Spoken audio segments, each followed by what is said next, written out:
You are listening to episode 115 of the Autism Mom Coach. Boundaries are not mean. Welcome to the Autism Mom Coach podcast. I am your host, Lisa Candera. I am a lawyer, a life coach, and most importantly, I am the full-time single mother of a teenager with autism. In this podcast, I am going to share with you the tools and strategies you need so you can fight like hell for your child without burning out. Let's get to it. Hello, everyone, and welcome to the podcast. I am so glad you are here, and I hope you are doing well. I'm just finishing up a very busy April of autism events. I had the opportunity last month to connect with so many advocates in the autism community, so many people who are doing such hard work to serve this community in so many different ways, from creating and running nonprofits that serve an entire region to schools and enrichment programs specifically designed for children and young adults with autism. I've also had the opportunity to present to two different parent groups about burnout and self-care, and that was so much fun. I've had these experiences in my own life, and I hear these things all the time from my clients, but to take the show on the road, so to speak, and to be hearing more of the same feedback from more autism moms has been really enlightening. I understand that as an autism mom, our main goal, what drives us, is that we want to be the best moms we can be for our kids. We want to give them the best life we possibly can. We want to do everything to support them and their unrelenting needs. It's really constant. If it's not one thing, it's another. You clear one hurdle and the next one is in the horizon. And that is part of our reality. What I saw in all of these parents are people who are fiercely passionate about their children, love their children to the ends of the earth, would do anything for their children, and they're exhausted. They're tired, they're worn out, they're afraid, and they feel alone. So when I was presenting to them, I wanted to present to them in a way that they could hear, because I know that no one's coming to one of my presentations because they want to learn about self-care. I got to tell you, it's the last thing on my mind. It's the last thing I ever cared about.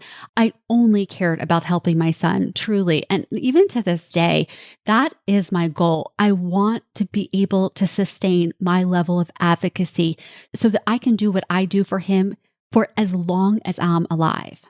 And so knowing that we don't really care about self-care, what we really care about is our children and doing the best for them and enjoying them and loving them, I wanted to talk about burnout and how that shows up in our lives and the very simple things that we can do to prevent it or to lessen it.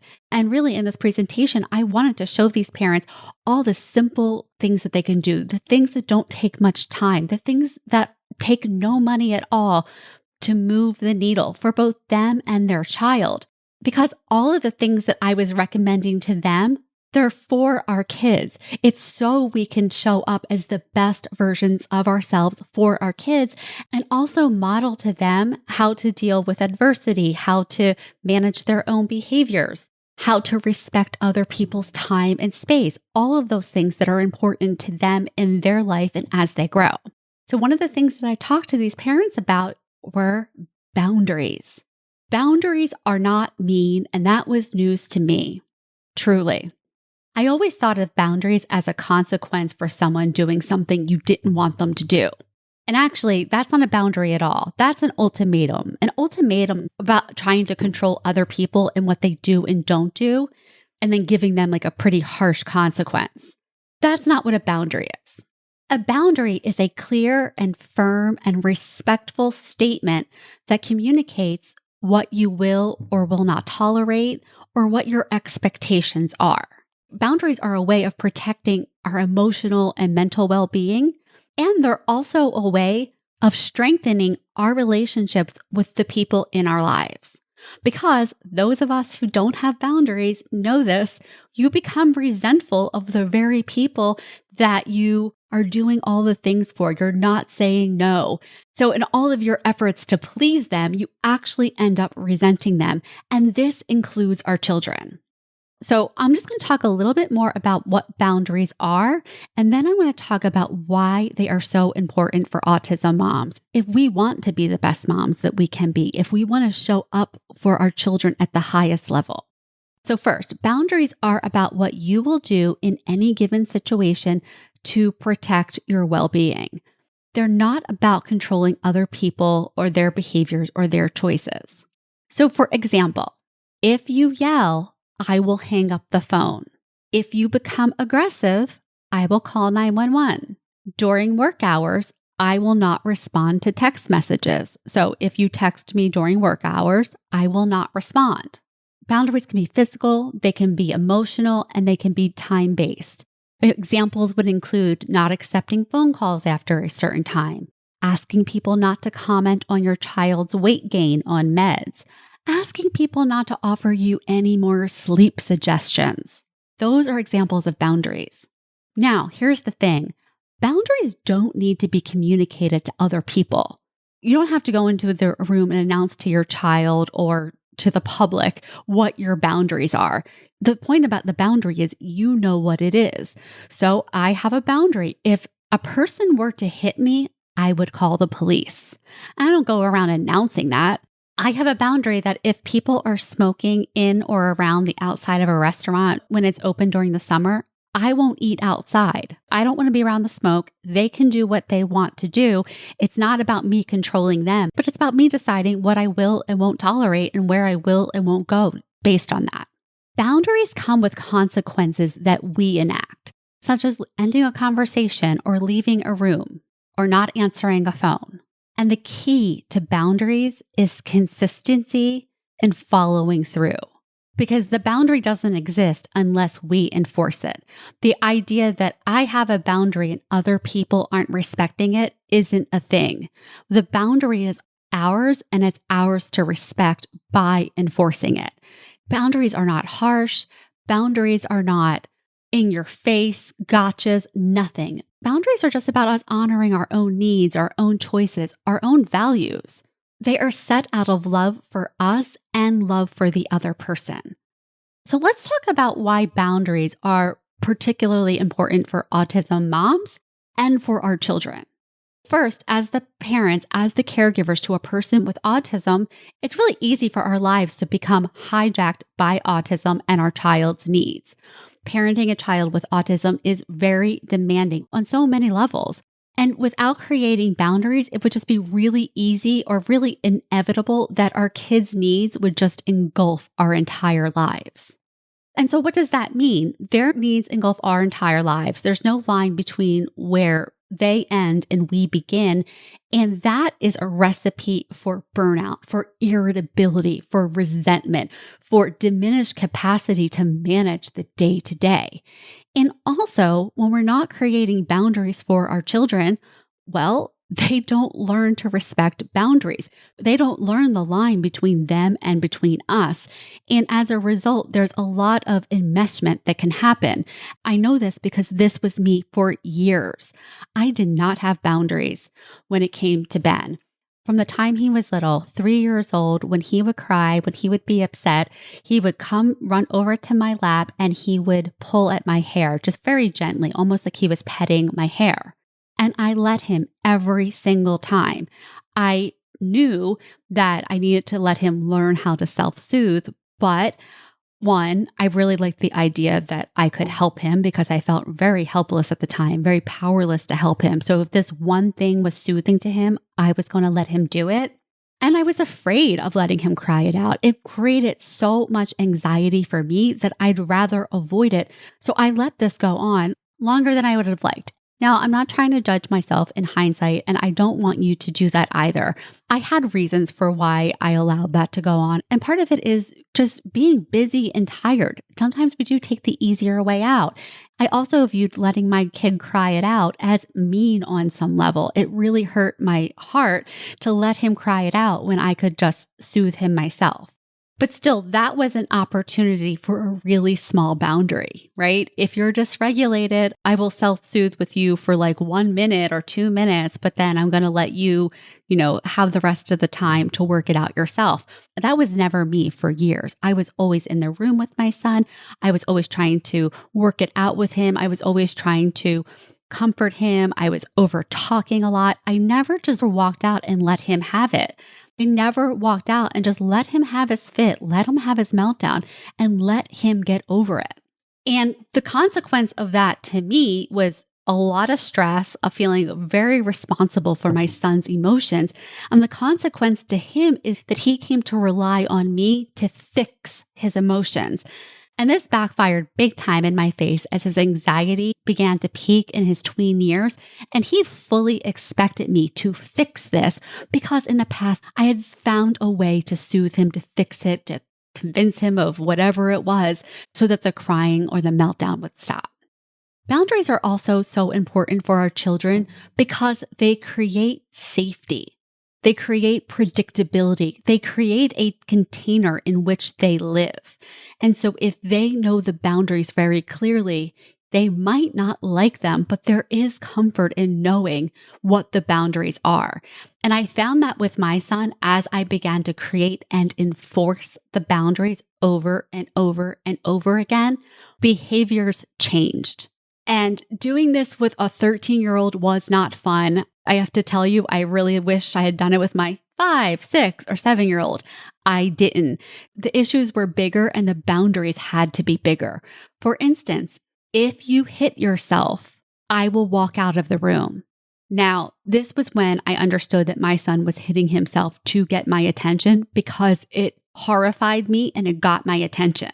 But when I saw that this was the purpose for which he was doing it, I had to walk away. As hard as that was, I had to do that. And guess what? He stopped hitting himself. Similarly, another boundary that we had, if you lunge at me, tried to hit me, or destroy property, I will call 911. This was a really hard boundary to make and to enforce because I never wanted to call 911. I always wanted to see if I could work things out, if he would calm down, if the threat that I would be enough to calm him down because he certainly didn't want to go back to the hospital. And in doing that, there was so much uncertainty for me and that created so much anxiety. So when I started to enforce it, it was a pain in the ass in that you actually have to do the thing. You have to call 911. You have to go through the whole thing. But it also created predictability and safety for me in that I knew what to do. And my son also knew I wasn't playing anymore. So if he was truly that out of sorts and he truly needed intervention, he was getting it. And if that wasn't the case, this was not something to play with anymore. And these boundaries were for both of our protection. I didn't want my son hurting himself and I didn't want him hurting me. And I'm going to be honest with you. Not because I was worried about him hurting me. I was worried more about the consequences of him hurting an adult in his household. What happens if I really did get hurt and it was by him? What happens to him? I was more concerned with him and how to protect him from himself. And so that's where the boundaries came in. But look, you may not be dealing with anything close to what I just described, but there are situations in your life where I'm betting you can create boundaries to benefit both you and yourself. I'm going to give you some more examples of my boundaries and the boundaries of my clients. So for example, one of the boundaries that I created with my son is that when he came home from school, I was still working. And so I would say, I am going to stay in my office until 4 p.m. You can come in, you can say hi, how was your day? But that's it, you have to leave and I'll talk to you afterwards. And that was a really difficult boundary to enforce because he knew I was in the next room. And what if he just knocked? And what if he came in with a funny story, but then he shifted it to something that he was perseverating about? So I had to continually redirect him and redirect myself. Here's what was happening before. I let him come in. He's talking. I'm trying to finish my work. I'm getting distracted. The work is taking longer. I'm getting frustrated with that. So I'm getting frustrated with him and escalating the situation. By creating that boundary and finishing my work and being done with it, I was able to give him my full attention. So I was able to stay regulated. And that made such a difference in how the night went. Homework went a lot faster. Actually, at this time, I don't think he had homework, but just after school activities, getting ready for dinner, getting ready for bed, everything went more smoothly because of that small boundary. Now I want to give you an example from a client with a 7-year-old little boy. Every time he came home from school, he would just lose it, as so many of our kids do. They are working so hard all day. Some of them are masking so hard all day, and they come home and they just explode. And sometimes his explosion included throwing his toys at her, punching at her, pinching her leg. And so her boundary was to keep space from him. That when he came in, she would keep space from him so that lunging couldn't happen. And that if it did, she would walk out of the room. And look, she didn't announce this to him ahead of time, but she would leave and she would go to the bathroom and she would just hang out in the bathroom for a few minutes and then come back. And inevitably, he would self-regulate himself. This boundary kept her from freaking out at him, getting upset at him, taking his behavior personally, and it also gave him the ability to settle down and also took away his ability to put hands on her or to throw things at her because he was upset. He had to figure out another way of handling that. All right, so those are some examples of boundaries. I've told you why I think boundaries are important for us. If we want to show up as the parents we want to be, if we want to model the type of behavior that we want our children to have, if we want to have the energy to show up each day to this very demanding role that we have as autism moms, boundaries are critical. They're also important for our children because they create predictability, safety, and a container for them. They know what to expect. They know if X happens, then Y happens. They might not love it. They might go apeshit over it, at least at first, but it is providing a container for them. So I want you to take a look at your life, at your day with your kid, and think about where a boundary would be helpful. It could be as simple as, if my daughter asks me for a drink of water, I will tell her to get the drink herself. Very simple things like that. If my child throws their iPad, then I will take it away. You don't have to announce these to your kids, but you do have to enforce them so that they will start to see the line and understand what happens when they do certain things. And it will also create for you more feeling of being in control, because the one thing I hear all the time from autism moms is, I feel so out of control. Creating boundaries is a way for you to take back some of your control, because again, boundaries are not about what our kids do. They're about what we do in response, and we get to control that. All right, that is it for this week's episode. I hope this was helpful. If you struggle to set boundaries with your child, you probably struggle to set boundaries in all areas of your life. If you struggle to set boundaries for your child, now is the time to schedule a consultation call with me.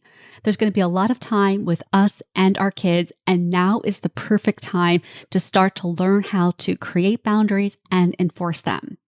If you want to have less stress this summer, I can help you with that right now in my coaching program. After just a couple of sessions, you will feel like a new person. You will be showing up more powerfully in your role as an autism mom, and that is the greatest gift that you can give to your child. If you're ready to up-level your parenting skills, go to my website, theautismmomcoach.com, and schedule your consultation now. Thanks everyone for listening, and I will talk to you next week. Thanks for listening to the Autism Mom Coach. If you are ready to apply the principles you are learning in these episodes to your life, it is time to schedule a consultation call with me. Podcasts are great, but the ahas are fleeting. Real change comes from application and implementation, and this is exactly what we do in my one-on-one coaching program. To schedule your consultation, go to my website, theautismmomcoach.com, work with me, and take the first step to taking better care of yourself so that you can show up as the parent you want to be for your child with autism.